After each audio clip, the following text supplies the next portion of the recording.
PowerCrunch!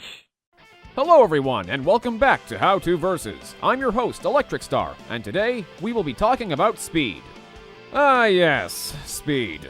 One of the most cancerous parts about versus debating. Where would we be without the ever so common, My character can disappear from sight. That means he can move at infinity plus speed, so he blitzes every other character, blah blah blah. Bullcrap! As we all know, humans, animals, pretty much everything in the universe is limited to those pesky laws of physics. But since these are fictional characters we're researching, they pretty much just say f that shit and move far beyond any normal human capabilities. Even quote-unquote peak human characters in comic books and anime can run at speeds that would make Usain Bolt blush and dance around gunfire like they're f***ing Neo. Yes. Whoa. Speed is split up into three different types of categories. First up is travel speed, the speed in which a character moves via a long drawn-out, sometimes strenuous movement. This usually refers to flying or running, depending on the character. Then the next after that is combat speed, or jumping speed, or dashing speed, or blitzing speed, or whatever the hell you want to call it. The speed a character moves within close to medium range of his or her target, usually dashing, jumping, leaping, etc. This is usually faster than travel speed because said character uses their own power to forcefully push themselves to their opponent at top speed as opposed to running or flying, which can be very stamina draining, I'm speaking from experience here, and prevent the character from moving at top speed because of the continuous concentration and movement. Wow, I'm making lots of sense today. Then finally, there's reaction speed, or thinking speed. It's quantifiable by finding the speed a character reacts or moves within a 1 meter radius of his or her epicenter. It's ranked higher than the others since we can think or react faster than we can leap or run. Much faster, in fact, since we can subconsciously move faster, especially in dangerous fight or flight situations when our own senses peak out on alertness. So it's no surprise that fictional characters are able to react or think a lot faster to a much higher, more superhuman degree than normal humans ever could. Before I forget, there's a certain thing that I need to bring up in this episode. A little something known as the combat speed fallacy.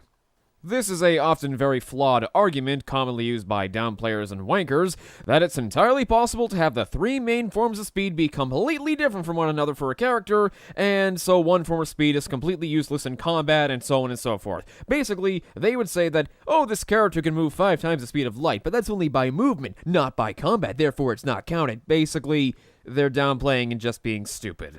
If a character can move 5 times the speed of light on their own, logically they should also be able to react by that speed, otherwise they'd be slamming into everything that comes at them when they're going that fast. True, it is not completely, utterly, 100% mutually exclusive for all three forms of speed for the character, but they're almost always, if not always, within a close number of each other. One can be a little higher than the other, but not extremely drastically so. You're not going to see somebody who can move at 5 times the speed of light, but only has the reaction speed of the average human. That is not going to happen. Okay, I think I'm done describing this fallacy. Moving on.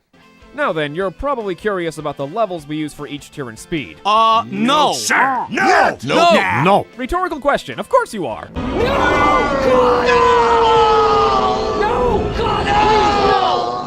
Now, without further ado, we begin with travel and combat speed, which thankfully are in the same column, unlike reaction speed, which has to be its own special snowflake and have its own tiers. Don't be like reaction speed, kids. First up is subhuman speed. Rather obviously, these are speeds below that of the average human. Specifically, it's classified as 0 meters per second to 2 meters per second. Things such as insects or small animals fall under this category, and once again, discussing humans with this speed is a touchy subject, so let's move on. And now we have human to peak human speed. I love how on the nose these names are, by the way. These are the speeds of your average human to the fastest human beings on the planet, ranging from 2 meters per second to 12.42 meters per second, which is 4.47 miles per hour to 27.78 miles per hour. Very specific indeed. Yes, Usain Bolt, the fastest man in the world with the world's most fitting surname, falls under this category. Gotta love how weak-ass humans are barely beyond the second tier in versus. Now, anything beyond peak human, yet still detectable by the human eye, is classified as superhuman speed, 12.43 meters per second to 89.3 meters per second, which is 27.8 miles per hour to 199 miles per hour.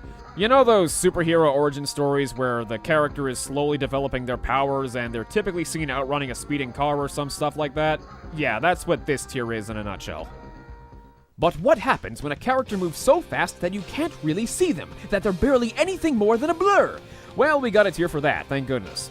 This is faster than the eye speed, or FTE. 89.4 meters per second to 220 meters per second, which is 200 miles per hour to 492 miles per hour. Once again, the names for these speed tiers are so on the nose, I love it. These are speeds that normal human beings simply cannot perceive fast enough to get a clear image. Things like bullet trains when speeding by you from 30 feet away look like someone hit it with a linear blur fit. Note to self, fire the editor. Now we're hitting the sonic speeds. I'm not gonna make the obvious joke because I value my physical health. We start with subsonic, Mach 0.65 to Mach 0.99. 221 meters per second to 339 meters per second, which is 494 miles per hour to 758 miles per hour. A lot of numbers this one, and sadly this is only the beginning. This is just below the speed of sound. Yeah. And now we move on to the actual speed of sound. Thank goodness. Mach speed is 340.29 meters per second, which is anywhere from 761 to 768 miles per hour, depending on the elevation from sea level. Remember that. Either or is fine. Now, to those unaware, Mach is the term for how much faster than the speed of sound you're going. Mach 1 is the speed of sound, Mach 2 is 2 times the speed of sound, and so on and so forth. Speeding past Mach 1, we've got supersonic, Mach 1.1 to Mach 4.9, 374 meters per second to 1.667 kilometers per second, or 836 miles per hour to 3,728 miles per hour. Oh god, these numbers. And once again, I'm avoiding the obvious, cringe-worthy jokes. A common indication of these speeds in fiction is when you see a sonic boom appear from the spot where they dash off, even more so when you see a boom cone surrounding them as they move. This is shorthand by the writers and animators for they are going really freaking fast, trust me. Continuing to avoid cringe-worthy jokes with hypersonic, Mach 5 to Mach 9.9. 1,701 meters per second to 3.368 kilometers per second, which is 3,805 miles per hour to 7,534 miles per hour. Oh god damn it, this writing.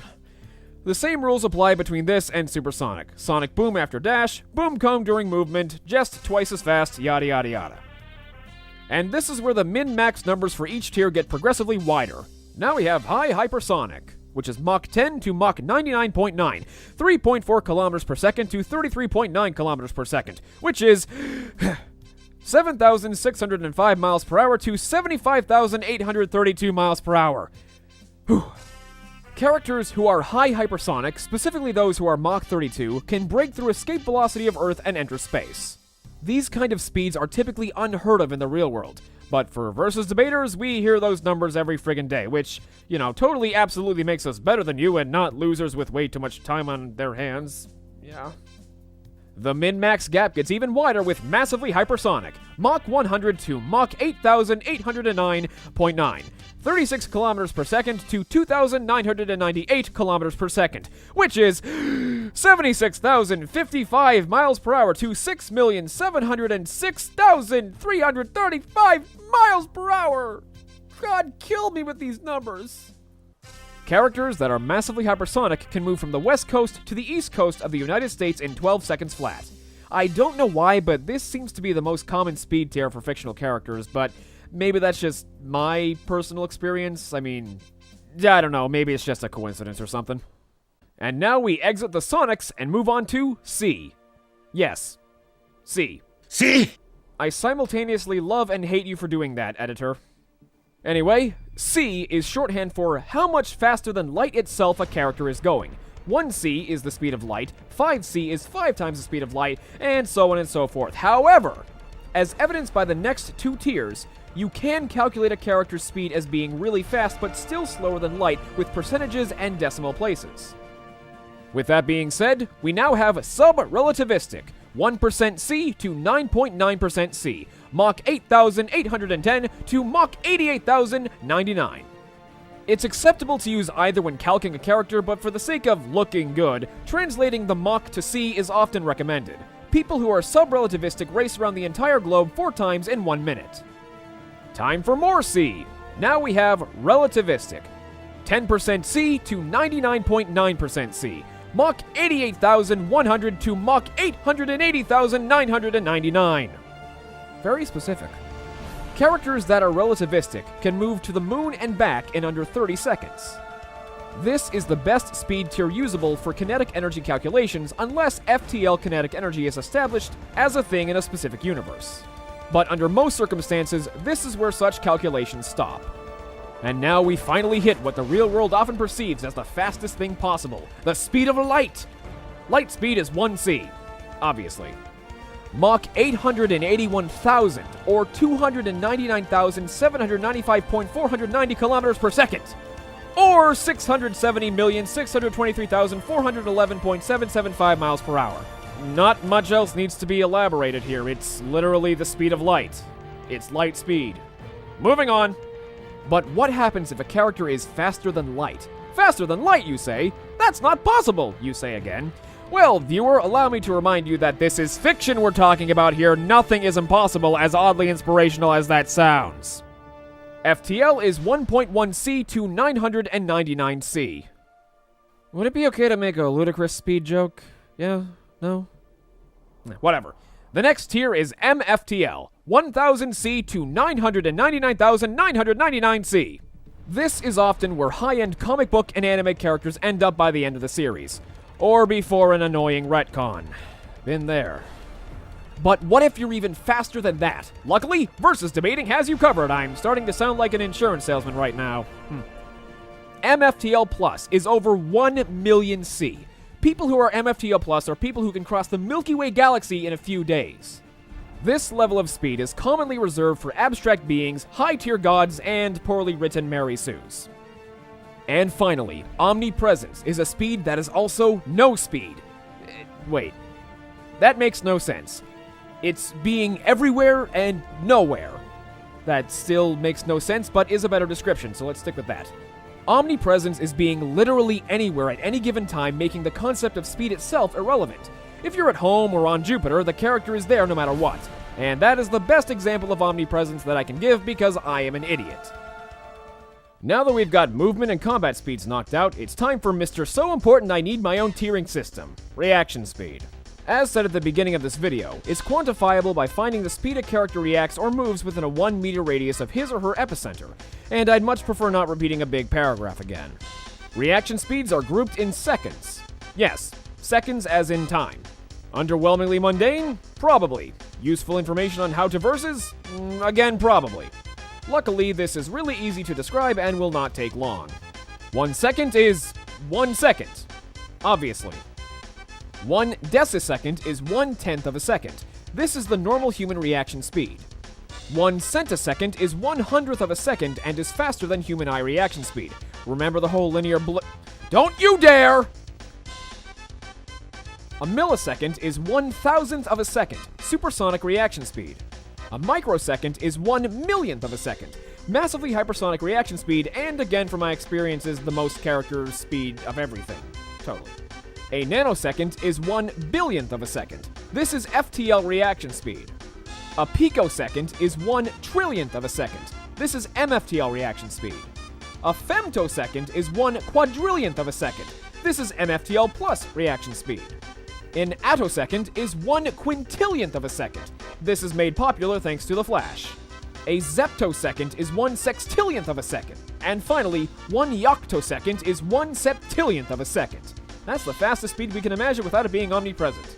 And we're done! Thank goodness! This was actually much easier to do than attack potency and durability, actually. I think the simplicity of the words and numbers helped. Now, just in case anyone here is worried that this series is just going to be about going over tiers you can easily find on a Versus site, don't be. We're just covering this stuff first. Once this series keeps going, we'll be going over more Versus topics that use little to no numbers, so don't worry. Anyhow, this is Electricstar, signing out, and I'll see you all in the next episode. Later.